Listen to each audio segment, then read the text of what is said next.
Good morning. ప్రభువైన యేసుక్రీస్తు వారి పరిశుద్ధ నామములో అందరికీ శుభాలు.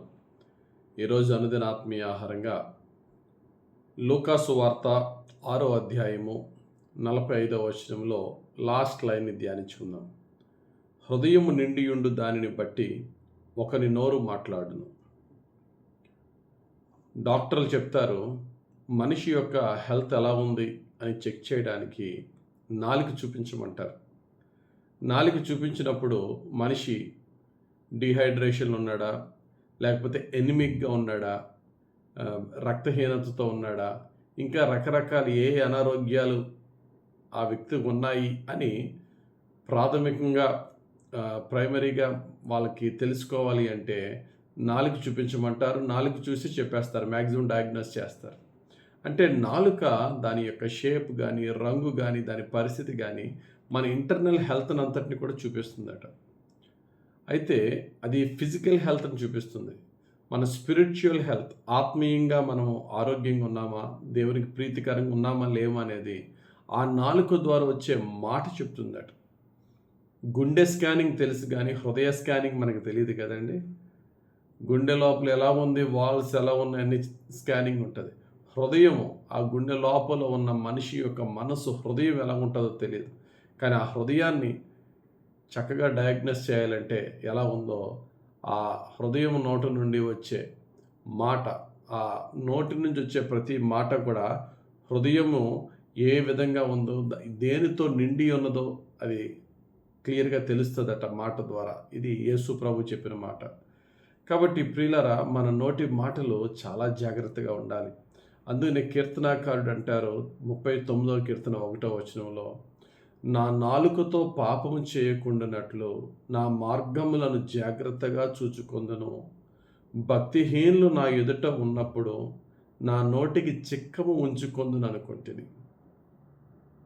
నా నాలుకతో నేను ఎన్నడూ పాపము చేయకుండా ఉండలాగున చాలా జాగ్రత్తగా నా మార్గాన్ని చెక్ చేసుకుంటూ నేను విజిలెంట్గా ఉంటాను.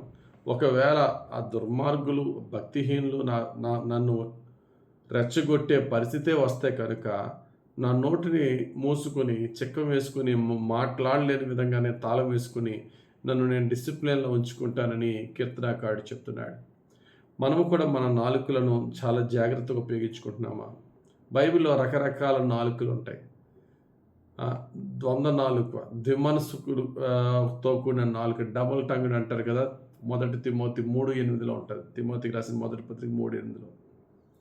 కానీ దేవుడు మనకి ఇటువంటి నాలుక ఉండాలంటున్నాడు.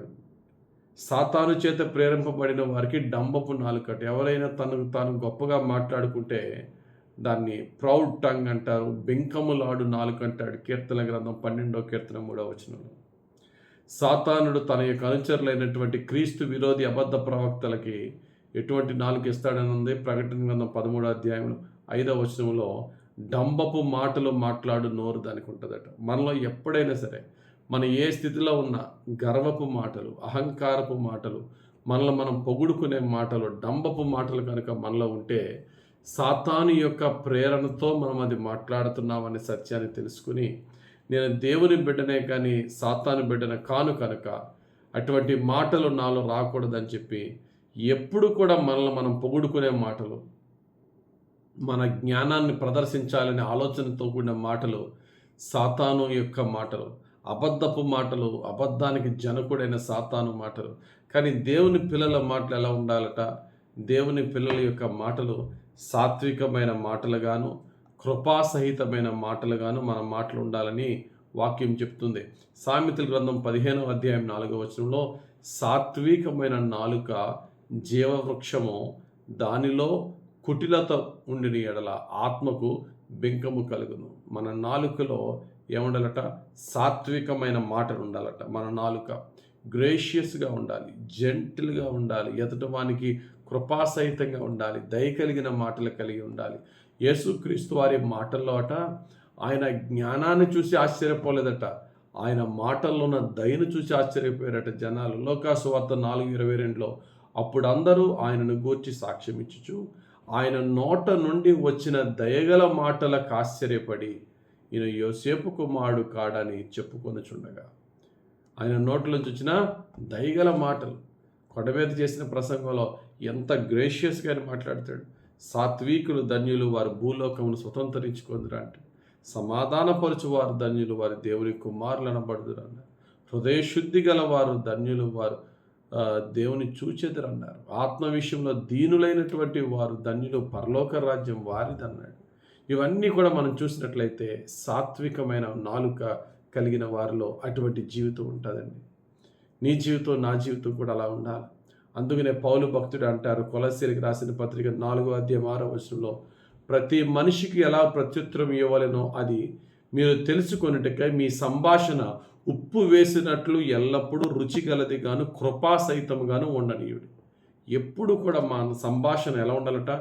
కృపాసహితంగా ఉండాలి. కాబట్టి ఈరోజు మనము మన డైలీ యాక్టివిటీస్లో నాలుకకు మరి బైబిల్ ఎంత ప్రాధాన్యత ఇచ్చిందో మనం తెలుసుకున్నాం.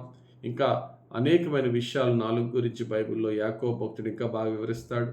కనుక ఈరోజు మనం కొంచెం దృష్టి ఉంచవలసింది, ఇతరులతో మాట్లాడుతున్నప్పుడు నా నాలుక నుండి అబద్ధపు మాటలు కానీ, గర్వపు మాటలు కానీ, నన్ను నేను పొగుడుకునే మాటలు రాకూడదు. నా మాటలు ఏముండాలి? సత్యమైన మాటలు ఉండాలి, ఎదుటి వారిని గౌరవించే మాటలు ఉండాలి, ఎదుటి వారికి మేలుకరమైన కృపాసహితమైన మాటలు ఉండాలి. మాట్లాడినంటే అది సోది చెత్త ఉపయోగపడిన మాట కాదు, సారవంతమైన మాట ఉండాలి. అటువంటి మాటలు ఉండడానికి, దయ కలిగిన మాటలతో ఎదుటి వారి హృదయాలను క్రీస్తు నిమిత్తము గెలుచుకోవటానికి దేవుడు ఆయన పరిశుద్ధాత్మ నడిపింపు, సహాయము, జ్ఞానమిచ్చి శ్రేష్టమైన మాటలతో మనల్ని దీవించునుగాక. ఆమెన్.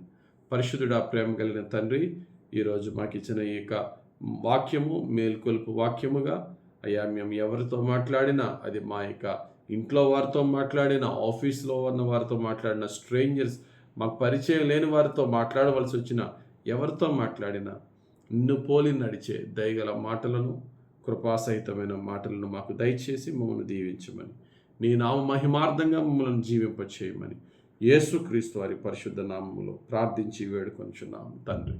ఆమె.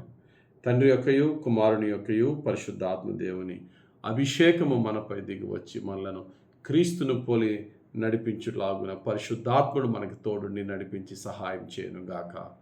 Amen. God bless you. Have a very blessed day.